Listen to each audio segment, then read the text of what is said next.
الحمدللہ رب العالمین والصلاة والسلام علی سیدنا و ادیمنا و حبیب قلوبنا و شفیع نفوسنا ابو القاسم محمد اللہم صلی علی محمد وعلی اہل بیتہ الطیبین الطاہرین و اصحابہ الغر المیامین الحمدللہ الذی جعلنا من المتمسکین بولائے سید مولانا یا علی ابن ابی طالب اما بعد يقول الله في كتابه الكريم بسم الله الرحمن الرحيم قل لا اسالكم عليه اجرا الا المودة في القربى صلوات پڑھتے ہیں ایک اور صلوات پڑھتے ہیں امام زمانہ کو سلام کہتے ہیں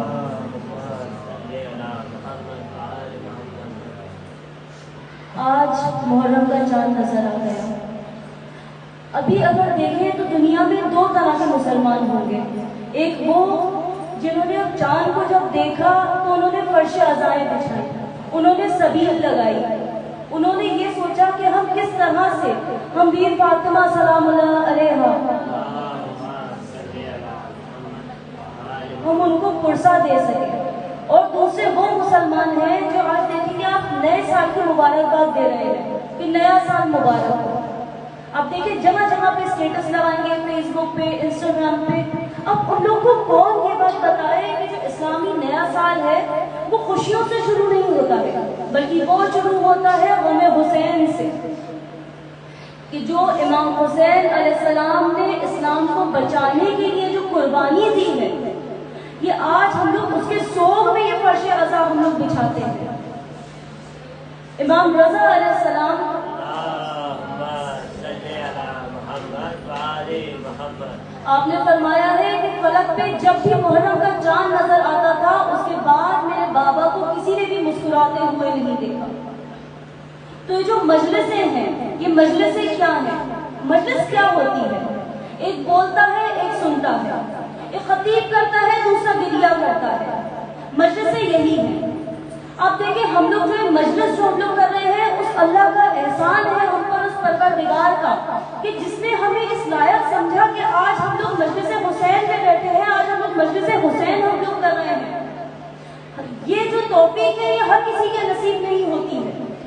یہ ہر کسی کو نہیں ملتا ہے کہ وہ مجلس حسین میں بیٹھ سکے ہمیں اللہ نے چنا ہے ہم یہاں پہ اپنی مرضی سے نہیں آئے ہیں بلکہ ہمیں خود امام حسین علیہ السلام نے ہمیں بلایا ہے ہمیں خود امام حسین کی والدہ نے ہمیں بلایا ہے کہ ہم ان کے بیٹے کا یہاں پہ آ کے ان کو پرسہ دیں سب سے جو پہلی جو مجلس ہوئی تھی وہ کہاں پہ ہوئی تھی سب سے پہلی جو مجلس تاریخوں میں ہے وہ عرش پہ ہوئی تھی اور وہ کس نے پڑھی تھی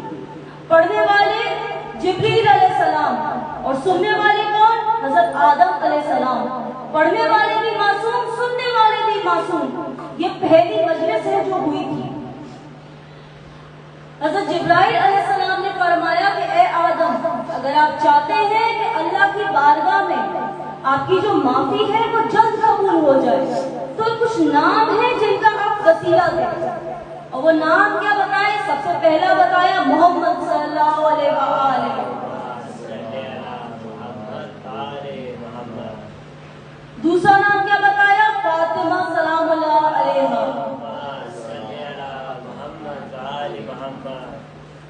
تیسرا امام علی علیہ السلام کا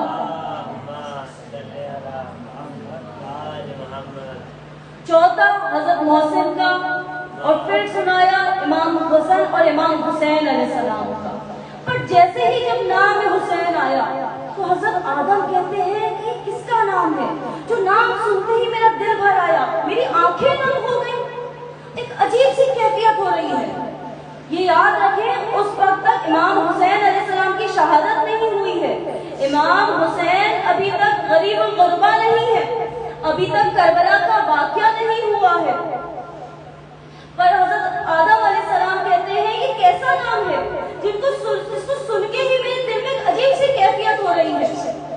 دیکھیں آپ کتنی بار ایسا ہوتا ہے کہ ہم کبھی بیٹھے رہتے ہیں اور ہمارے ذہن میں ایک خیال آتا ہے اور ایک دم ہمارے کو رونے کا جی چاہتا ہے ہم وہ کیفیت ہم وہ جانتے ہیں کیا ہوتی ہے